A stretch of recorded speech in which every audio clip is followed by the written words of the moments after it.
Hey everyone, and welcome to This Explainer. You know, when we hear the names Michael Jackson or the Jackson 5, our brains literally just jump straight to the sold-out stadiums, the glittering outfits, and those record-breaking platinum albums.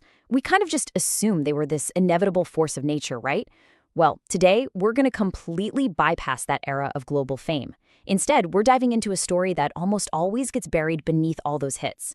We're traveling back to 1968 to look at the incredibly fragile, insanely high-stakes reality of the Jackson 5 before the fame hit. Because understanding this specific tiny window of time, it completely changes everything you think you know about their rise to superstardom. So think about this. What if the world never knew Michael Jackson?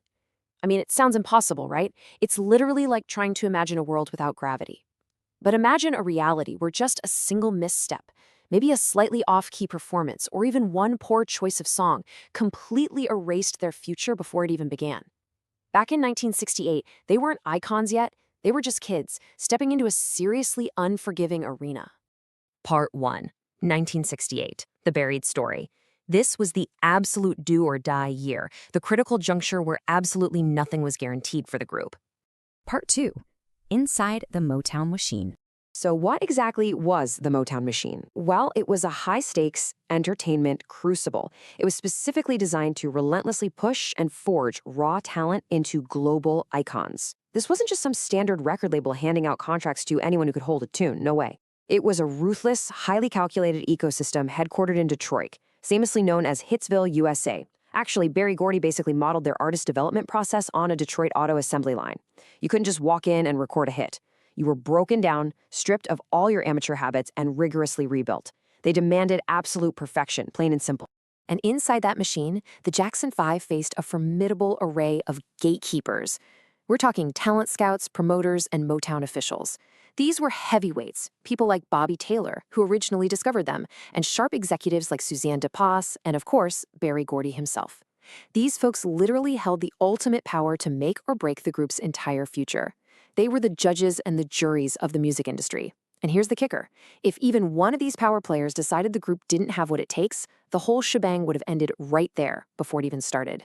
Part 3. Scouts, promoters, and officials. To get through, the group was forced into this grueling three-step gauntlet. Step 1 was scout discovery and scrutiny.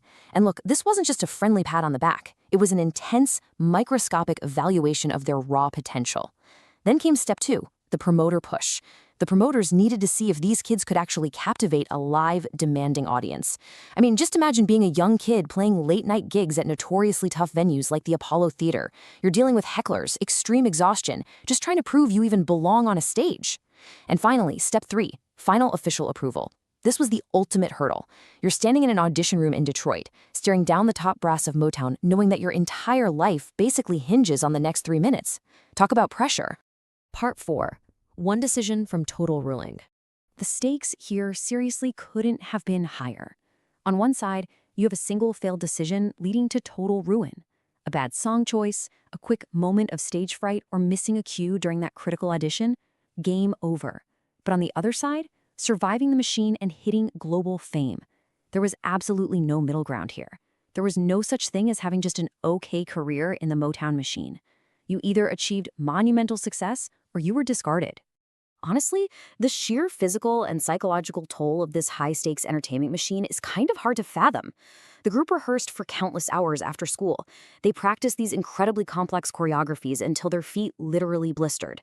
And Michael, as the lead singer, was bearing this immense pressure to front the group. He was expected to sing with the emotional depth of a grown adult, all while executing these flawless spins and drops. Put yourself in his shoes for a second. Imagine knowing that your family's entire financial future rests on your ability to hit one specific note perfectly in front of executives who have, quite frankly, seen it all. If we map this out chronologically, the pressure in this 1968 pressure cooker escalated intensely month by month. During their first 4 months, they were basically just entering the machine, kind of feeling out these massive expectations. But by months 5 through 8, they were facing the promoters, dealing with the daily, exhausting grind of proving themselves worthy of the stage night after night. And this all culminated in months 9 through 12, where they faced the ultimate test, the crucible of officials. The pressure didn't just stay flat, It compounded relentlessly the closer they got to the finish line. Part 5, Forging the Jackson 5. As the quote goes, they were forged in the crucible of Motown. It's like metals being purified by extreme heat, right? The relentless pressure from these uncompromising officials didn't destroy them. Actually, scratch that. It built their impenetrable foundation. They didn't become superstars in spite of the Motown machine. They became superstars specifically because they learned exactly how to survive it. When you look at the towering legacy of the Jackson 5 and Michael Jackson today, it's so easy to just assume their success was destiny. But looking back at 1968, their beginnings were incredibly delicate, literally just one failed decision away from ruin. It really forces us to step back and ask, how fragile is the foundation of early superstardom, and how much music history almost never happened? Thanks so much for joining me for this explainer today. Keep questioning what you know and keep learning.